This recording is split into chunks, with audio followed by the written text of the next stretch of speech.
2026 সালের বিধানসভা নির্বাচন, তার আগে প্রস্তুতি পর্ব শুরু করে দিল তৃণমূল কংগ্রেস। আজ নৈহাটিতে হয়ে গেল তৃণমূলের কর্মী সভা। সেই কর্মী সভায় তৃণমূল কর্মী সমর্থকদের কিভাবে কাজ করতে হবে তার একটা পথ নির্দেশিকা তুলে দিলেন পার্থ ভৌমিক। এ প্রসঙ্গে পার্থ ভৌমিক বলেন, মমতা বন্দ্যোপাধ্যায় আবার আমাকে এ জেলার সভাপতি করেছেন আরেকবার। স্বাভাবিকভাবেই দলকে ঢেলে সাজানোর জন্য, গোছানোর জন্য প্রস্তুতি শুরু করা হলো। 14টা বিধানসভায় এই কর্মী সভা হবে। আজ নৈহাটি দিয়ে শুরু হলো, টানা 10 দিন চলবে কর্মী সভা। মুখ্যমন্ত্রী দেওয়ার সমস্ত সরকারি প্রকল্পগুলোর গুণাগুণ মানুষের কাছে পৌঁছে দেওয়া যায় সে ব্যবস্থা করা, সাথে 21শে জুলাইয়ের প্রস্তুতি। হিমাদ্রি শেখর ভট্টের রিপোর্ট, চ্যানেল 24/7।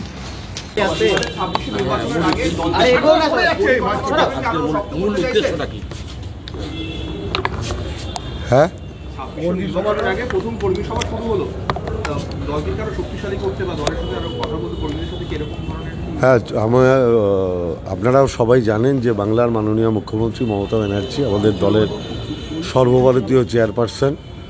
তিনি আমাকে এই জেলার সভাপতি করেছেন আরেকবার। স্বাভাবিকভাবেই দলকে